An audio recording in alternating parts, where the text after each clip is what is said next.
వెళ్ళి నీ స్వాస్థ్యమును సంపాదించు, లేకపోతే నీ స్వాస్థ్యమును నువ్వు తీసుకో అని అన్నమాట. దాని అర్థం గో గెట్ యువర్ ఇన్హెరిటెన్స్. రాసుకోండి, గో గెట్ యువర్ ఇన్హెరిటెన్స్. ఇప్పుడు యెహోషువ 18వ అధ్యాయం 3వ వచనానికి వెళ్దాం.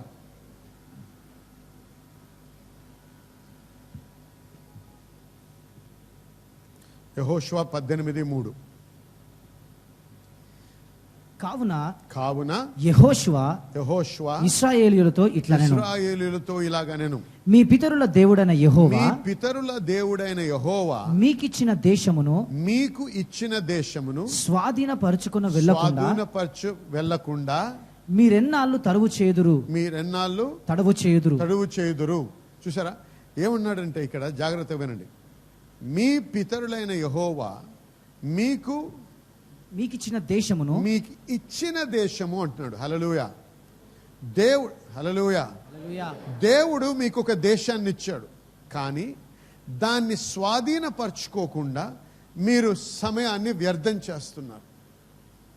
చూసారా, దేవుడు ఆ దేశాన్ని ఇచ్చాడు. అది దేనిగా ఇచ్చాడు?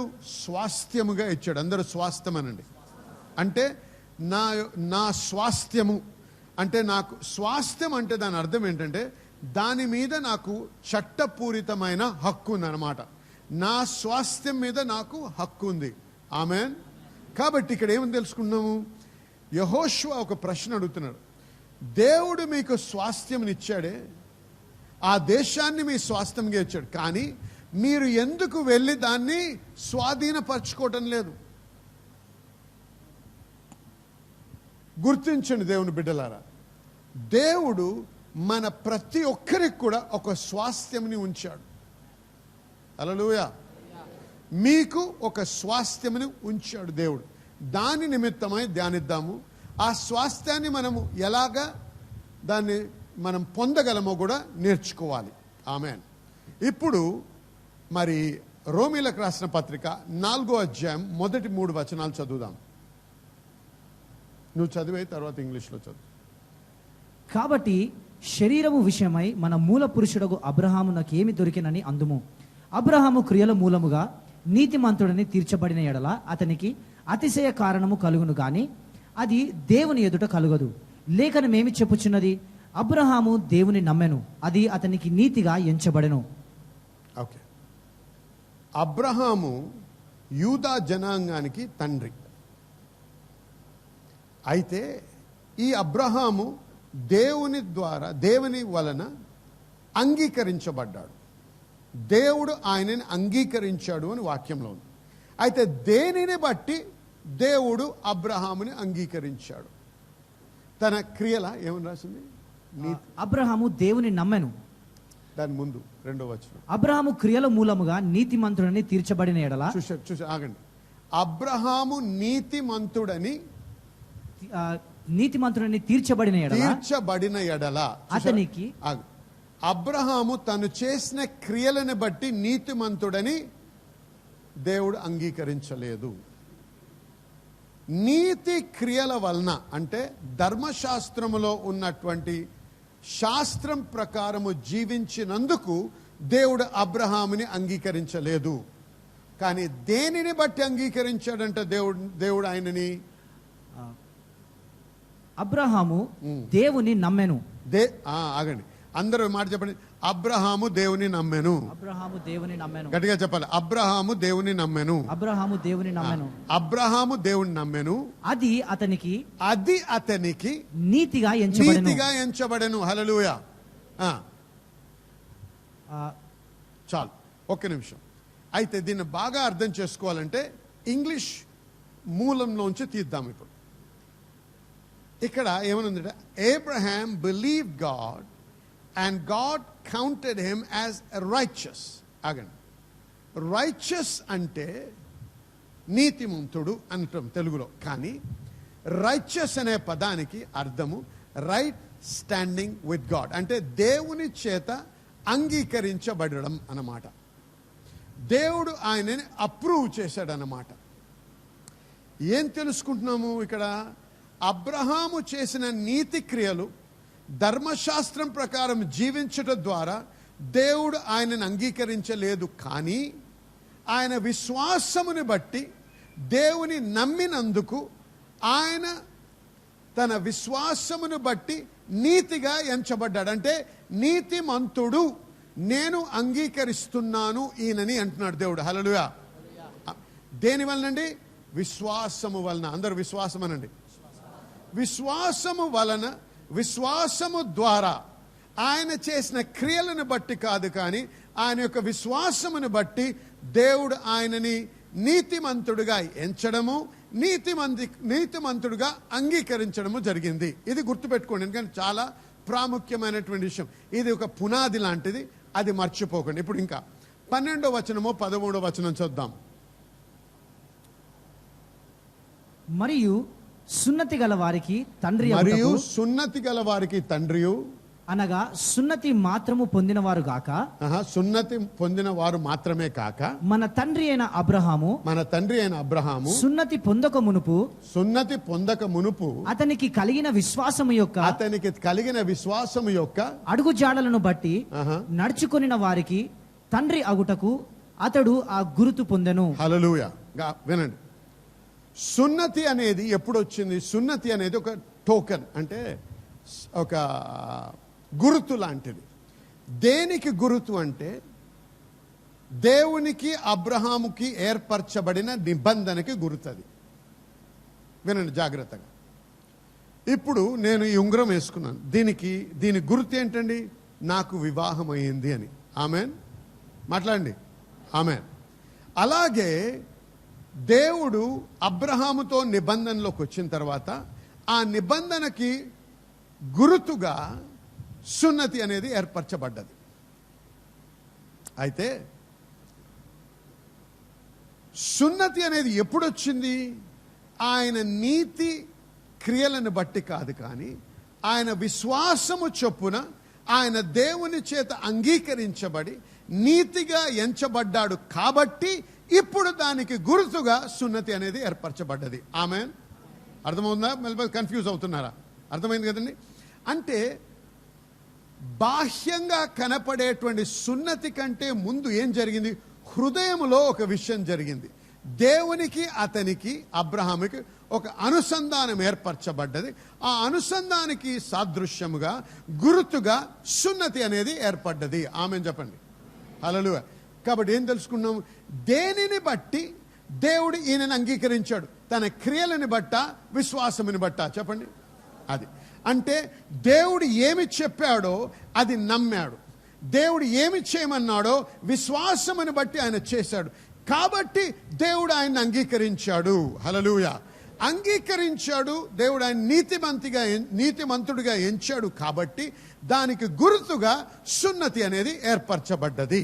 మర్చిపోవద్దు. ఇది 13వ వచనం.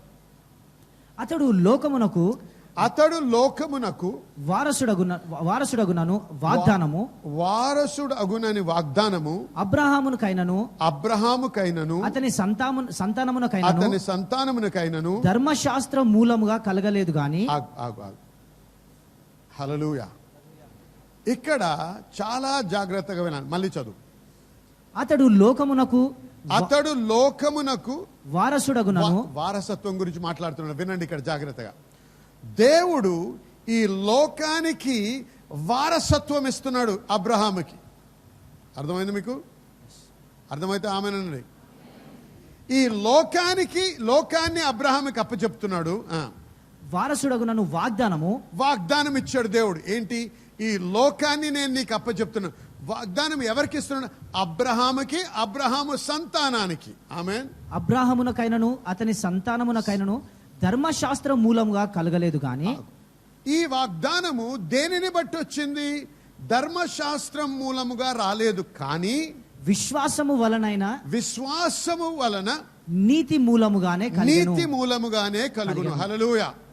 వినండి జాగ్రత్తగా, చాలా జాగ్రత్తగా వినాలి.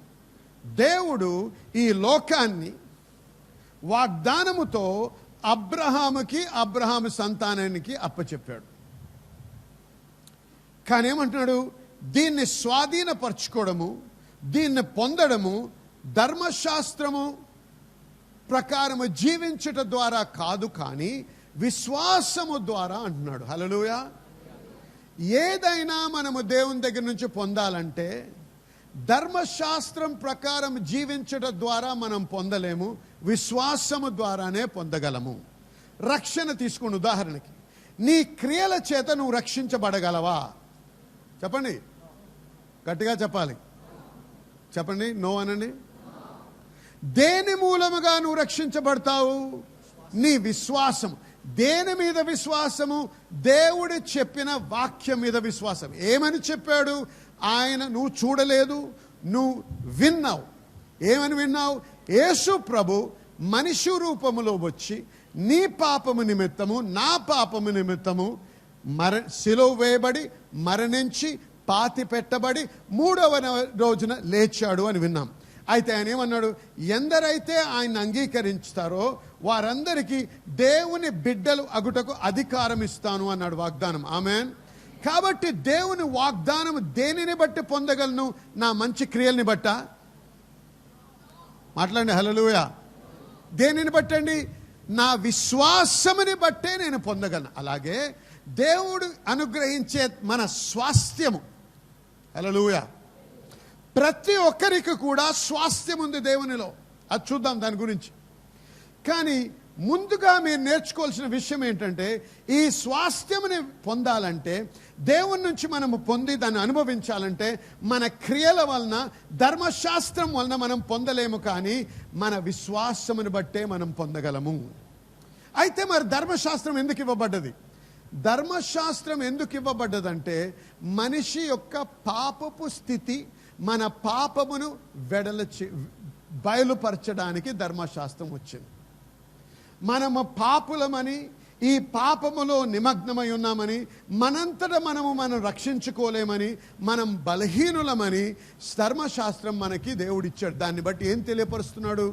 మీ అంతట మీరు ఏమీ చేయలేరు అని. ఆమేన్. కాబట్టి ధర్మశాస్త్రం మీద మన విశ్వాసం ఉండకూడదు. దేని మీద ఉండాలి? ఆయన కృప మీద. హల్లెలూయా.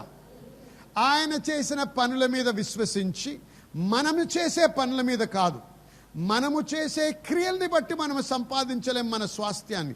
మనము స్వాస్థ్యాన్ని పొందాలంటే దేవుడు చెప్పిన వాక్యాన్ని నమ్మి విశ్వాసము ద్వారానే మనము దీన్ని పొందగలము. హల్లెలూయా. కానీ వినండి, ఈ యొక్క వాగ్దానం ఏం వాగ్దానము? భూమియు దాని సమస్తము అబ్రహాముకి, మరి అబ్రహాం ఒక్కడికే కాదు, అబ్రహాము సంతానముకి. ఆమేన్. చెప్పండి, అబ్రహాముకి, అబ్రహాము సంతానానికి, అబ్రహాముకి, అబ్రహాము సంతానానికి. ఈ స్వాస్థ్యము ఏది? ఈ భూమి అంతా కూడా నేను మీకు ఇస్తాను అన్నాడు దేవుడు. అది మర్చిపోవద్దు. హల్లెలూయా. భూమి అంతా మనకిస్తే మనం పేదగా ఎలా బ్రతకగలమండి? మాట్లాడిన ఒకసారి. అయినను అనేక మంది క్రైస్తవులు పేదరికంలో ఉన్నారు, బీద స్థితిలో ఉన్నారు, మరి లేమిలో ఉన్నారు. ఎందుకు? మనమేదో మన శక్తి ద్వారా సంపాదించుకోవాలనుకున్నాం. దేవుని కృపని బట్టే మనము దాన్ని ఆనందించగలము, పొందగలం, కానీ మన శక్తితో మనము దీనిని స్వీకరించలేము. ఆమేన్. మరి ఇప్పుడు గలతీలకు రాసిన పత్రిక 13వ అధ్యాయం 14వ వచనం. ఇక్కడ ఎందుకంటే ఇది చాలా మెల్లిగా వెళ్తున్నాయి, ఎందుకంటే ఇది బోధ, ఇది వాక్యంని బాగా అర్థం చేసుకోవాలి. ఇక్కడ ఈ వాగ్దానం చూద్దాం. ఆత్మను గూర్చిన వాగ్దానము, ఆత్మను గూర్చిన వాగ్దానము విశ్వాసం వలన మనకు లభించినట్లు. హల్లెలూయా. ఆత్మకు కూర్చిన వాగ్దానము మనకి దేని వలనండి? విశ్వాసం వలన మనకు లభించును. అబ్రహాము పొందిన ఆశీర్వచనము క్రీస్తు యేసు ద్వారా అన్యజనులకు కలుగుటకై క్రీస్తు మన కోసము శాపగ్రస్తుడై మనలను ధర్మశాస్త్రము యొక్క శాపము నుంచి విమోచించెను.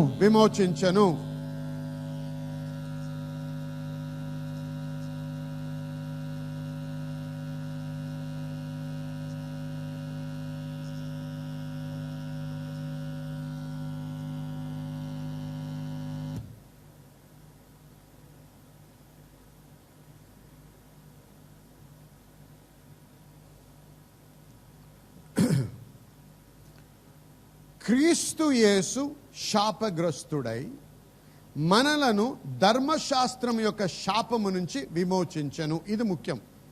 చూడండి,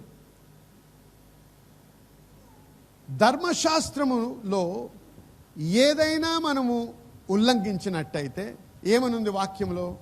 శాపము మన మీద పనిచేస్తుందని ద్వితీయోపదేశకాండం 28వ వచనంలో ఉంది. ఏ మనిషి కూడా ధర్మశాస్త్రాన్ని సంపూర్ణంగా పాటించలేడు, దాన్ని పరిపూర్ణం చేయలేడు. కాబట్టి అందరూ కూడా ధర్మశాస్త్రం యొక్క శాపం కింద వస్తారు. ఒకే ఒక వ్యక్తి దాన్ని పరిపూర్ణంగా సంపూర్తిగా పూర్తి చేసిన వ్యక్తి ఎవరండి? యేసయ్య. ఆయన ధర్మశాస్త్రాన్ని కొట్టేయడానికి రాలేదు, ధర్మశాస్త్రాన్ని పరిపూర్ణం చేయడం, దాన్ని టు ఫుల్ఫిల్ అని ఉంది, అంటే నెరవేర్చడానికి వచ్చాడు. హల్లెలూయా. ఆయన నెరవేర్చడానికి వచ్చి ఆయన ఆ ధర్మశాస్త్రం యొక్క శాపంకి శాపగ్రస్తుడై దాని వలన ఆయన నిన్ను ఆ ధర్మశాస్త్రం యొక్క శాపము నుంచి విమోచించాడు. హల్లెలూయా. కాబట్టి ధర్మశాస్త్రం కింద ఉన్న ఏ శాపము కూడా మన జీవితంలో పనిచేయడానికి ఆస్కారము లేదు. హల్లెలూయా. అయితే అంతేకాదు, అబ్రహాముకిచ్చిన వాగ్దానం,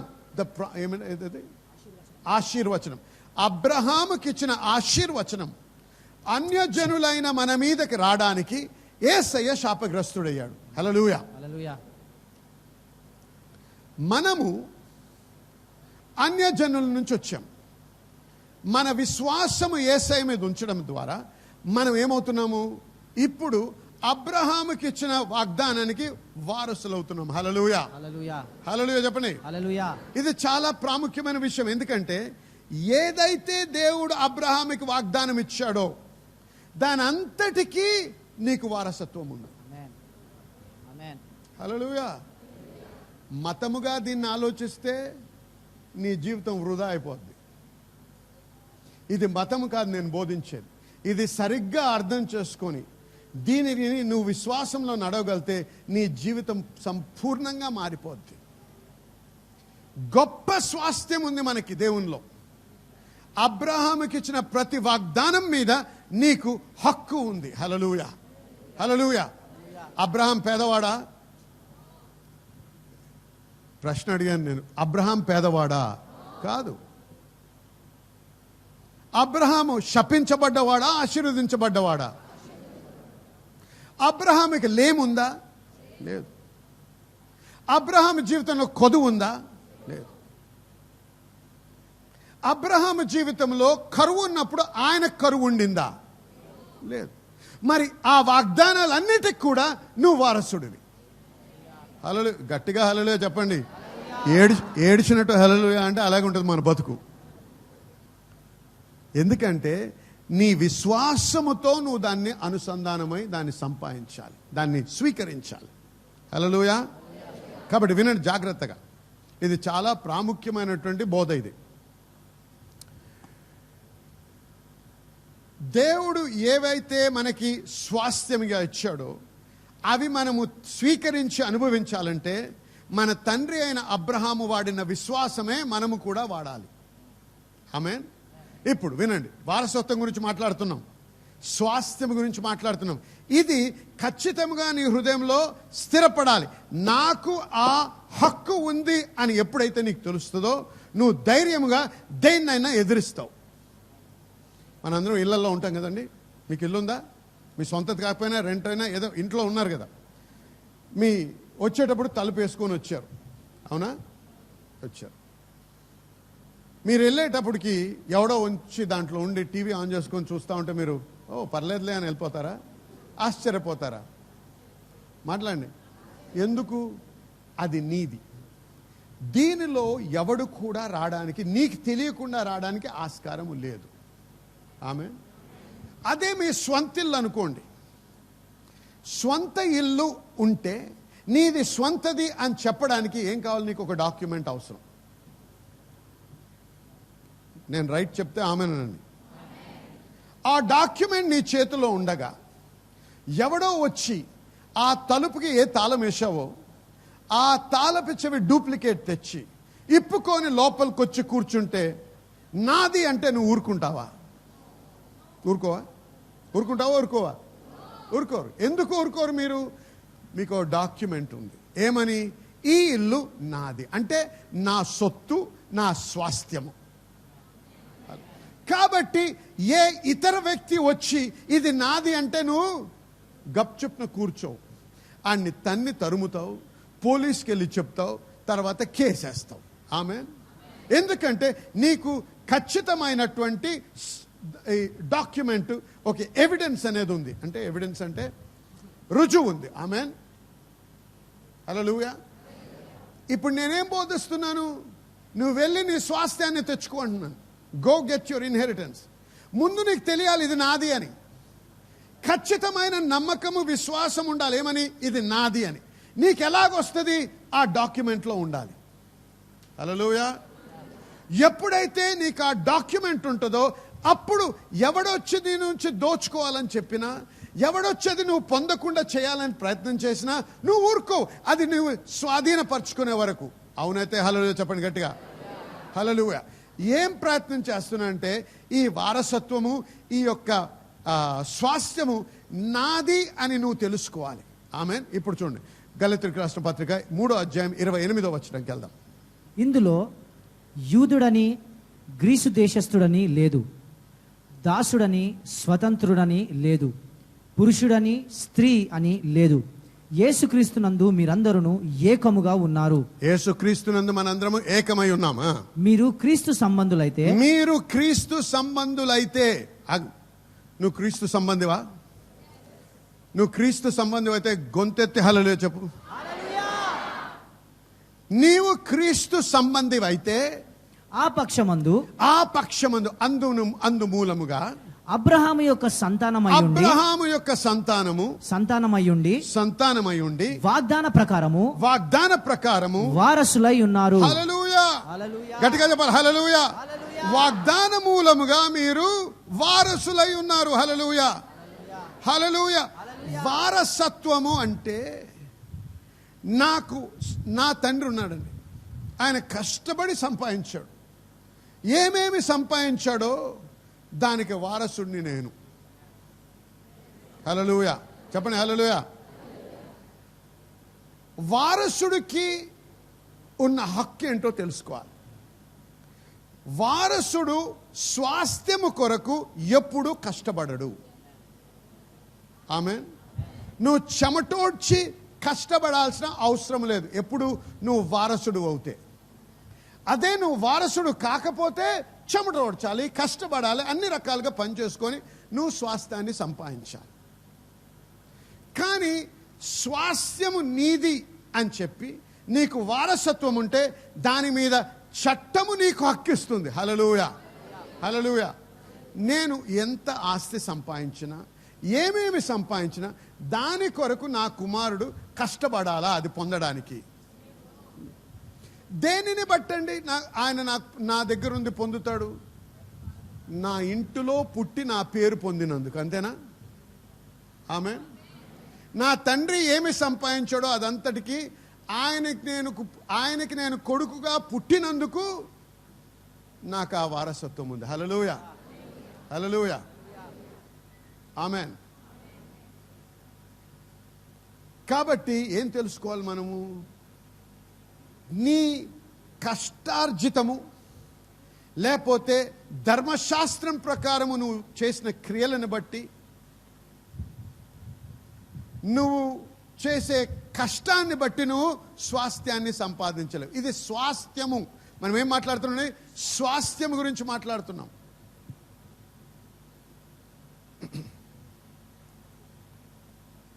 నీవు స్వాస్థ్యాన్ని, ఏ మనిషి అయినా స్వాస్థ్యాన్ని ఎలా పొందగలడు? 2 అంశాలు చూడండి ఇక్కడ.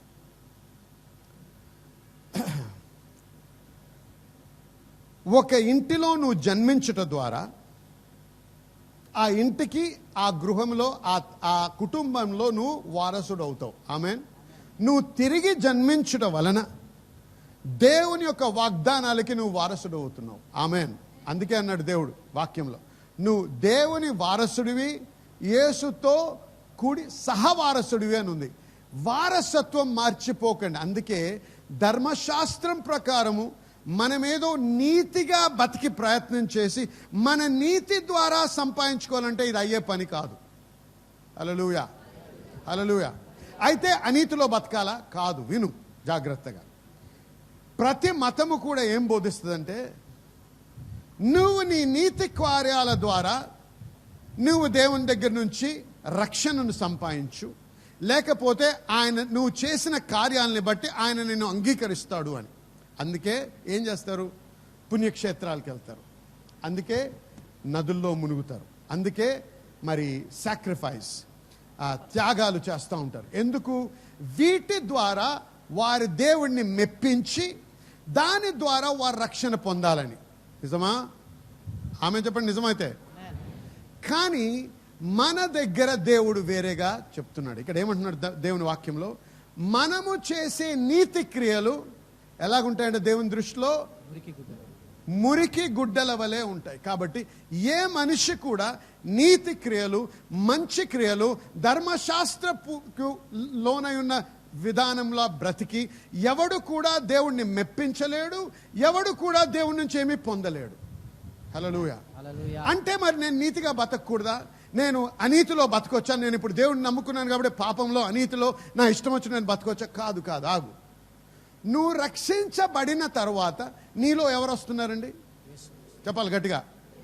యేసు ప్రభు వచ్చి జీవిస్తున్నాడు. నీవు నీ సొత్తు కాదు, నువ్వు ఇప్పుడు దేవుని రక్తము చేత కొనబడ్డావు. నీ తండ్రి ఎటువంటి వాడు? మంచివాడా చెడ్డవాడా? నీతి క్రియలు చేసేవాడా చెడ్డ క్రియలు చేసేవాడా? ఇప్పుడు నువ్వు దేవుని కుమారుడు కాబట్టి నీతి క్రియలు చేస్తావు.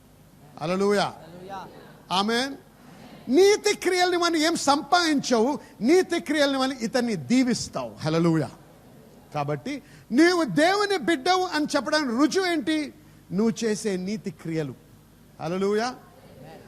నీలో మార్పు. అందుకే ఏమన్నాడు? మారు మనస్సు పొందు అన్నాడు. హల్లెలూయా. ఏమంటారు చాలా మంది సాక్షి, అయ్యా నేను మారు మనసు పొందినప్పటి నుంచి నేను త్రాగుడు మానేశాను. త్రాగుడు మానేసినందుకు నువ్వు రక్షించబడలేదు. హల్లెలూయా. సిగరెట్ మానేసినందుకు నువ్వు రక్షణ పొందలే. రక్షించబడ్డావు కాబట్టి ఇప్పుడు నువ్వు నీతి క్రియలు చేయుచున్నావు, దేవునికి అంగీకారంగా బ్రతుకుతున్నావు కాబట్టి తాగుడు మానేశావు. హల్లెలూయా. అర్థమైన గట్టిగా చప్పట్లు కూడా దేవుని ఆనందించండి. హల్లెలూయా. కాబట్టి అనీతిలో బ్రతకాలని బోధించడమే, కానీ ఏం బోధిస్తున్నాను? నీ నీతి క్రియలు, ధర్మశాస్త్రానికి లోబడినటువంటి క్రియలు చేస్తూ దేవుణ్ణి మెప్పించి నువ్వేదో సంపాదించుకోలేవు. స్వాస్థ్యాన్ని నీ కష్టార్జితము ద్వారా నువ్వు సంపాదించుకోలేవు. హల్లెలూయా. స్వాస్థ్యము పొందాలంటే ఒకడికే హక్కు ఉంది. ఎవరికి ఏముండాలండి? వారసత్వం అవసరం. హల్లెలూయా. నువ్వు వారసుడువా? నువ్వు దేవుని కుమారుడువా? అబ్రహాము సంతానమా? కాబట్టి అబ్రహాముకి దేవుడు ఏం వాగ్దానం చేశాడో దానికి నువ్వు వారసుడు. హల్లెలూయా, హల్లెలూయా. చాలా ప్రాముఖ్యమైన బోధ ఇది, వినండి జాగ్రత్తగా. ఎందుకంటే నీవిది గ్రహిస్తే సాతాను నిన్ను లేని స్థితిలో ఉంచితే వాడిని తన్నేస్తావు. నిన్ను లేమిలో పెడితే నువ్వు అంగీకరించవు, నీకు అనారోగ్యం ఇస్తే నువ్వు అంగీకరించవు, నిన్ను కష్టపెడితే నువ్వు అంగీకరించవు, కరువులో అందరు ఉన్నారు కాబట్టి నువ్వు కరువు అనుభవించాలి నువ్వు అంగీకరించవు. ఎందుకు? నీకు స్వాస్థ్యం ఉంది. హల్లెలూయా, హల్లెలూయా. దేవుని యందు అబ్రహాము, యేసు క్రీస్తు వలన అబ్రహాముకి ఇచ్చిన ప్రతి వాగ్దానం మీద నాకు వారసత్వం ఉంది. హల్లెలూయా, హల్లెలూయా. వినండి జాగ్రత్తగా. ఈ స్వాస్థ్యమును నేను ఎలా పొందగలను? విశ్వాసము ద్వారానే పొందగలను.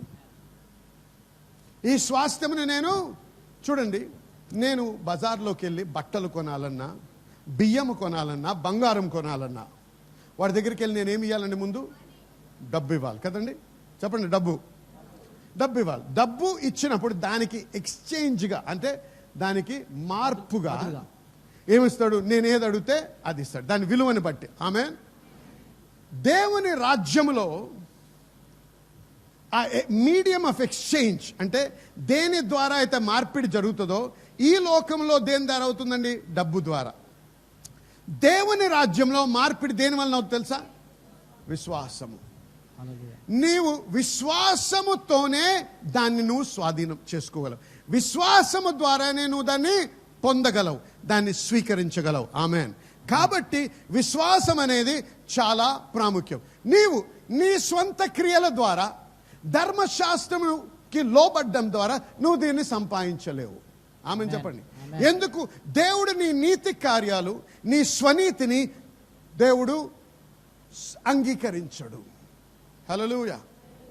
చూసారా, ఈ దేశంలో ఏమన్నారు? మీకు దుకాణానికి వెళ్ళి ఏదైనా కొనాలంటే రూపాయలు ఇలా ఇవ్వాలి అన్నారు. ఆమెన్. సాధారణంగా డాలర్ ఇస్తే ఒప్పుకోరు. ఆమెన్. రూపాయలు అడుగుతారు. ఎందుకు? ఈ దేశంలో, ఈ రాజ్యంలో ఇక్కడ నడిచే కరెన్సీ ఏంటండి? రూపాయలు. అలాగే దేవుని రాజ్యంలో నడిచే కరెన్సీ విశ్వాసము, క్రియలు కాదు. హల్లెలూయా చెప్పండి. హల్లెలూయా. ఆమేన్. విశ్వాసమును వాడి దేవుడు నీకు స్వాస్థ్యముగా ఏదైతే ఇచ్చాడో దాన్ని నువ్వు స్వీకరించవచ్చు, అనుభవించవచ్చు. ఏమను? యెహోషువ 18:3లో దేవుడు మీకు ఇచ్చినటువంటి భూమి, దేశము అన్నాడు. చూసారా, దేవుడు ఇస్తాను అనలేదు, ఇచ్చేశాను అన్నాడు. హల్లెలూయా. దేవుడు ఆలోచించే విధానం వేరు. మనము కూడా అటువంటి ఆలోచనలోకి రావాలి. ఏంటంటే ఈ స్వాస్థ్యం అనేది నాకు దేవుడు ఇస్తాను అంటలేదు, ఇచ్చేశాడు. హల్లెలూయా. ఇచ్చి నా కొరకు అక్కడ దాచబడి ఉంది. ఎక్కడ? దేవుని రాజ్యంలో. అది నేను అనుభవించాలి, దాన్ని స్వీకరించాలి, నాదిగా చేసుకోవాలంటే నేను విశ్వాసము వాడి దాన్ని నేను తీసుకోవాలి. హల్లెలూయా. ఉదాహరణకి చాలామంది క్రైస్తవులు, దేవుని నమ్ముకున్నటువంటి బిడ్డలు కూడా అస్వస్థతగా ఉన్నప్పుడు ఏం ప్రార్థించే? ప్రభువా నన్ను స్వస్థపరచు నాయనా అని ప్రార్థన చేస్తాం. అవునా? చెప్పండి, అవునా కాదా? అలా ప్రార్థన చేసిన వాళ్ళు ఒకసారి చేయి ఊపండి. భయపడకండి, నేనేమన్ను. చూసారా? దేవునికి స్తోత్రం. దించండి. మీకు మనం అవగాహన అవసరం. మిమ్మల్ని తప్పు పట్టాలని కాదు, ఎలా మనం మోసపోతున్నామో గ్రహించాలి. వాక్యములో ఏమంటున్నాడు ఆయన పొందిన గాయముల చేత నీవు స్వస్థత నొందితివి. ఆమేన్. స్వస్థపరుస్తాను అన్నాడా? స్వస్థపరిచేశాను అన్నాడు. అంటే ఇప్పుడు అది నా స్వాస్థ్యం. అర్థమైంది మీకు? నేను ఇస్తాను అంటలేదు, ఇచ్చేశాను. హల్లెలూయా. హల్లెలూయా. దేవుడు నా కొరకు స్వస్థతని అప్పుడే ఇచ్చేశాడు. దీనిని నేను అనుభవించాలంటే దేని ద్వారా అనుభవించాలి? విశ్వాసము ద్వారానే అనుభవించాలి. కానీ చాలామంది ఏం చేస్తున్నాం? మనము ఉద్యోగం కొరకైనా, మన అక్కర్ల కొరకైనా, మన స్వస్థత కొరకైనా ఉపవాసం ఉంటాం, ప్రార్థన చేస్తాం, కన్నీరు కారుస్తాం. ప్రభువా ఇంకెంత కాలము ప్రభువా, ఇంకెంత కాలం ఇలా కష్టపడాలి ప్రభువా, ఎప్పుడు ఆలకిస్తావయ్యా నా ప్రార్థన, నన్ను దయచేసి మరి నీ కృపను చూపించు ప్రభువా నా పట్ల, ఒకసారి నా దట్టు చూడు ప్రభువా అని ప్రార్థన చేస్తామా చేయమా? మాట్లాడండి. హల్లెలూయా. చేస్తామా? వెనకున్నవారే చేస్తాం కదండి. అలాగా చేస్తామా చేయమా? చేస్తాం. ఎందుకు చేస్తున్నామో తెలుసా? అజ్ఞానముని బట్టి. మనమేమనుకున్నాము? మన కన్నీరు, మన ఉపవాసము, మన ఎలుగెత్తి ఏడవడము, ఇవన్నీ దేవుణ్ణి కదిల్చి దేవుడు మనకు అప్పుడు ఇస్తాడు అని. ఎంత తేడా ఉంచండి. మీకు ఇచ్చేశాను అన్నాడు దేవుడు అక్కడ. అది స్వాస్థ్యం. నువ్వు చేసే క్రియలను బట్టి దేవుని మెప్పించాలని ప్రయత్నం చేస్తున్నావు. అందుకే ఉపవాసం ఉంటున్నావు. నీ ఉపవాసముని బట్టి దేవుడు కదులుతాడు అని నమ్ముతున్నావు నువ్వు. ఎందుకు? నీ ఉపవాసం ఆయన కదులుస్తుందని. చూడండి, ఎప్పుడైనా జాగ్రత్తగా వినండి. మీ అక్కరల కొరకు నువ్వు ఉపవాసం ఉండక్కర్లేదు. హల్లెలూయా. నీ అక్కర్లన్నీ తీర్చబడ్డాయి. దేనికోసం ఉపవాసం ఉండాలి? దేని కొనుక్కున్నాడండి యేసయ్య? దేవుని శక్తితో నింపబడి సాతాన్ని ఓడించడానికి. ఇంకేమన్నాడండి? సాతాన్ని వెళ్ళగొట్టలేకపోయి. ఎందుకు ప్రభు అంటే కొన్ని వాటికి ఉపవాస ప్రార్థన ఉండాలి అన్నాడు. ఆమేన్. దేని గురించి మాట్లాడు? శక్తితో నింపబడడానికి. హల్లెలూయా. ఎక్కడైనా ఎప్పుడైనా యేసయ్య తన అక్కర కొరకు ఉపవాసం ఉన్నాడా, లేకపోతే అక్కరల కొరకు ఉపవాసం ఉండి ప్రార్థన చేయమన్నాడా? కానీ మతం ఏం బోధించింది? వీసా రావాలంటే ఉపవాసం ఉండాలి, వివాహం కావాలంటే ఉపవాసం ఉండాలి, ఉద్యోగం కావాలంటే ఉపవాసం ఉండాలి, దేవుని రాజ్యం గురించి అంటే అక్కర్లేదు. చూడండి, కొద్ది వేడైంది, 300 మంది రాలేదు ఇవాళ. హల్లెలూయా చెప్పండి. కానీ దేవుని దీవెన కావాలి. ఎంత తప్పుడు అర్థం ఉందో మనిషి మనసులో చూడండి. అందుకే మనల్ని మనం మోసపుచ్చుకుంటున్నాం, అందుకే మనం ఓడిపోతున్నాం జీవితంలో.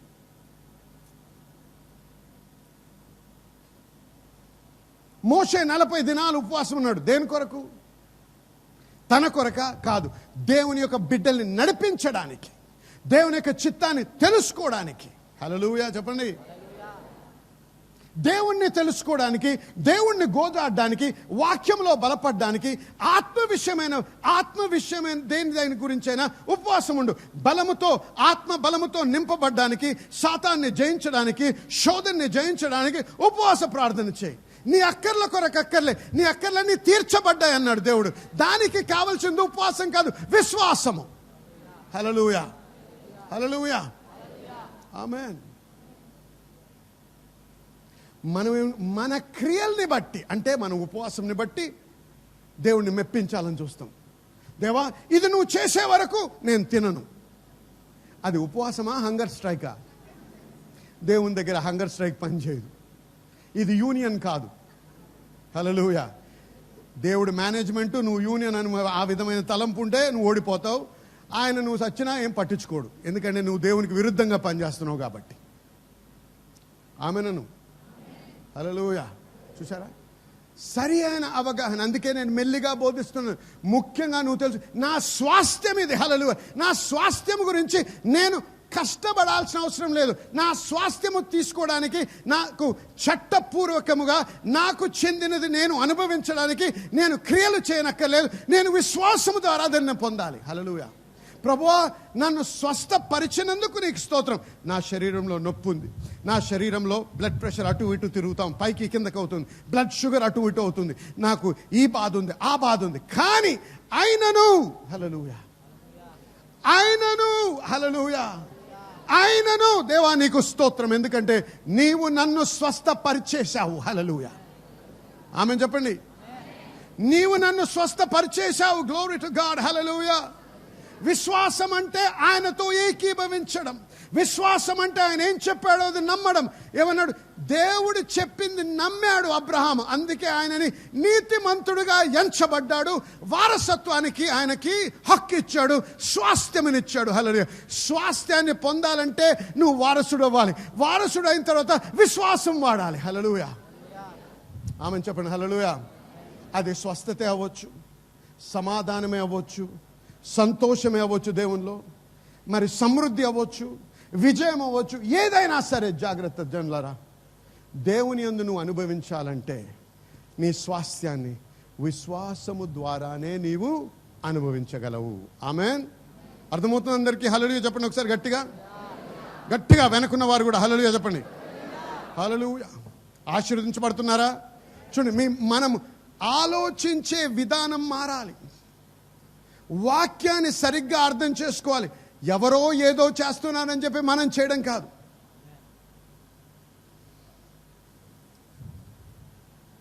మనము చేసే క్రియలను బట్టి దేవుణ్ణి మెప్పించి ఆయన కదల్చుతాననుకోవడం తప్పు.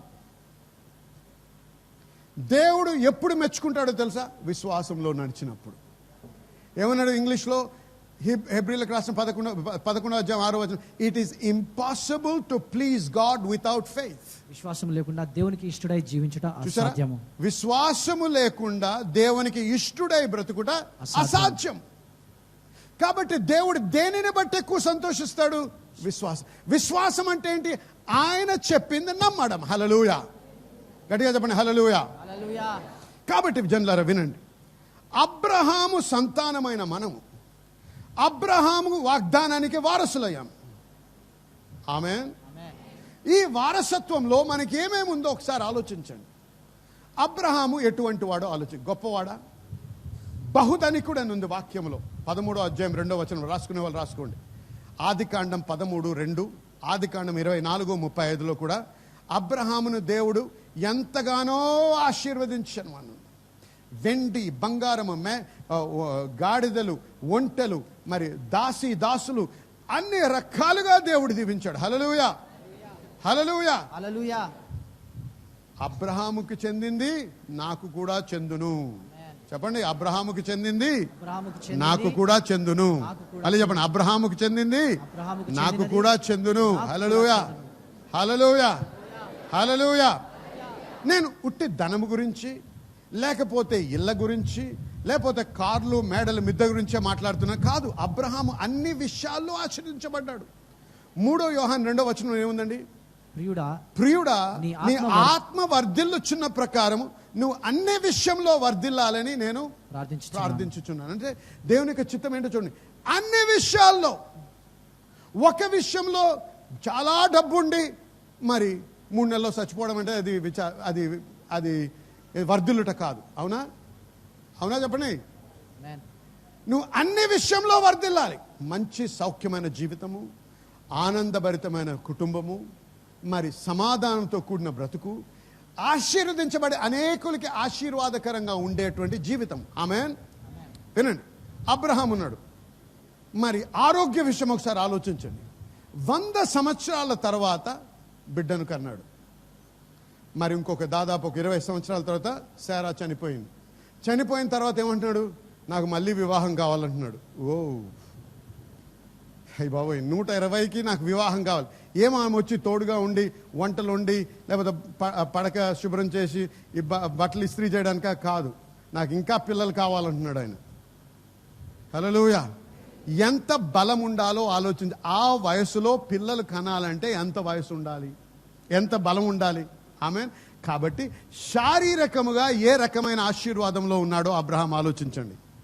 ఆమేన్, ఆమేన్. 5 రాజులు వారి సైన్యాల్ని ఒకే ఒక వ్యక్తి 300 మందితో ఓడించగలిగాడు. హల్లెలూయా, హల్లెలూయా. అండ్ ఏ దేశానికి వెళ్ళినా అబ్రహాంని గౌరవించారు.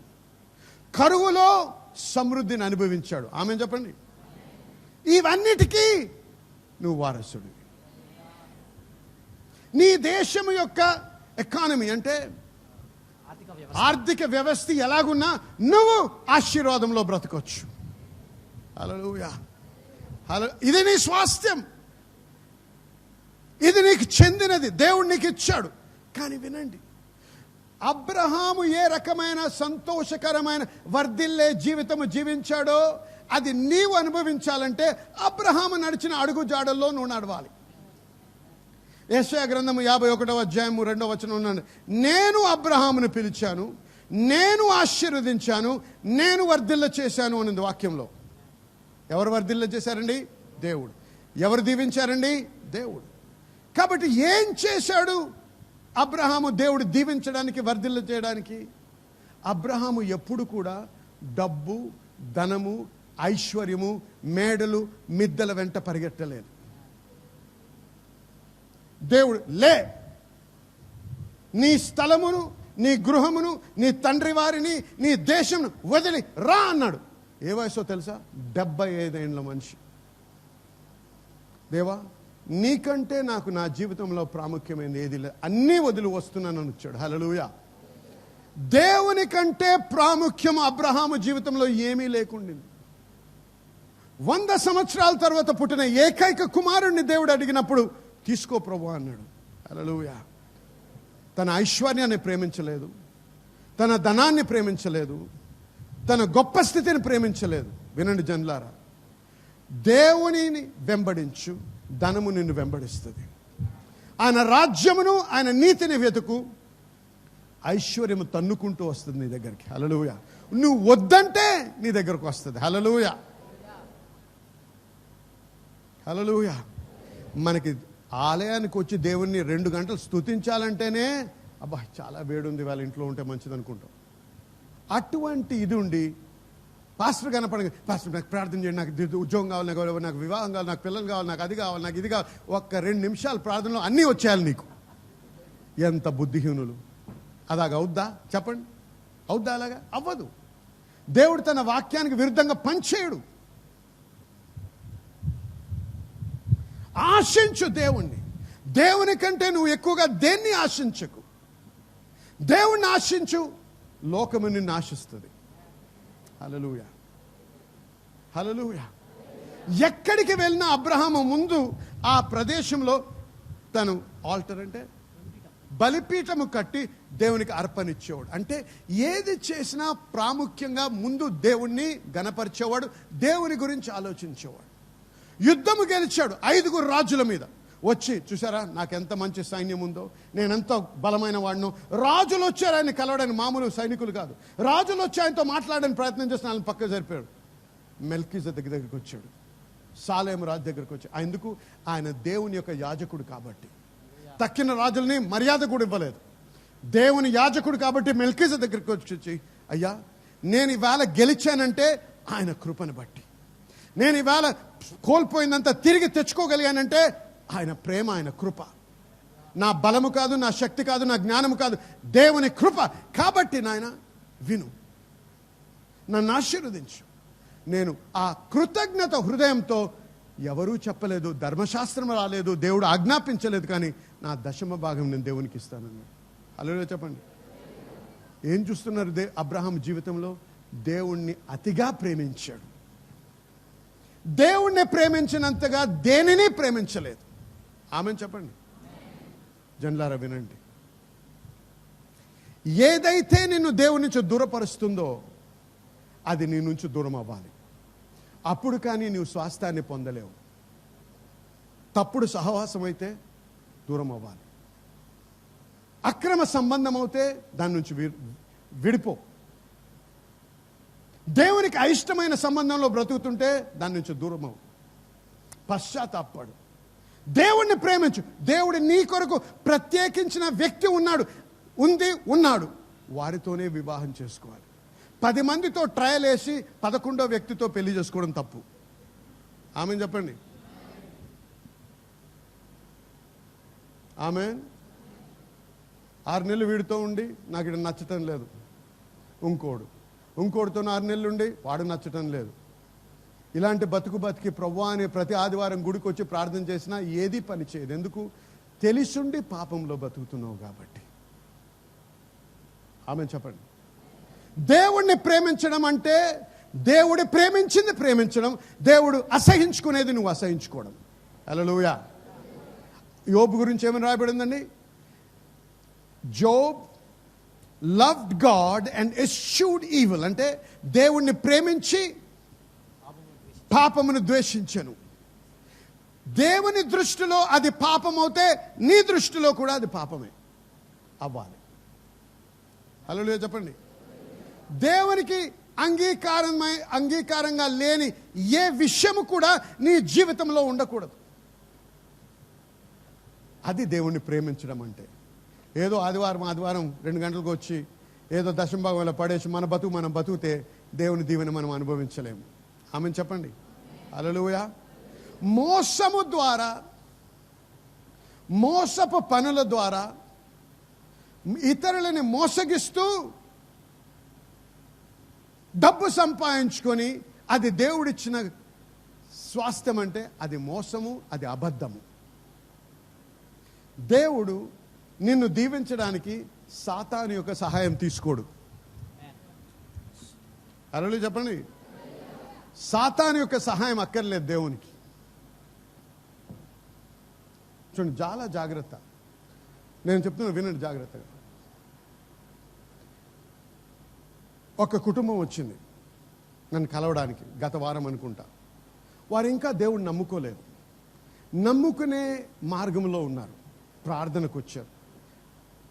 ఆ వ్యక్తికి నోట్లో మాట సరిగ్గా రావడంలే. ఒక సైడ్ కొద్దిగా పక్షపాతం ఉంది. ప్రార్థన చేయమన్నారు, చేశాము, నూనె ఇచ్చాము. అందులో ఒక మాట అన్నారు, అయ్యా మాకు మోసం చేశారయ్యా, కష్టపడి 8 లక్షలు సంపాదించాము, దాన్ని ఎవరో తీసుకున్నారు, అది తీసుకొని మాకు డబ్బు తిరిగి ఇవ్వడం కాక పోలీసు వాళ్ళు వారికి బంధువులు కాబట్టి వాళ్ళతో మమ్మల్ని బెదిరిస్తున్నారు, మా డబ్బు మాకు తిరిగి ఇవ్వటం లేదు, వారు ఇదే సంఘానికి వస్తారంటయ్యా అన్నారు. నాకు చెంప మీద చెల్లుమని తగిలింది. నవ్వకండి, మీలో ఎంతమంది చేస్తున్నారో ఇలాగా. జాగ్రత్త. ఎందుకు చెప్తున్నానంటే, అటువంటి బతుకుతూ దేవా నన్ను దీవించు, లేకపోతే పాస్టర్ చేతిలో వచ్చి ఇంత సీడ్ అని చెప్పి ప్రార్థన చేయండి పాస్టర్ గారు, నేను దీవించబడాలంటే ఆ సీడ్ పనికి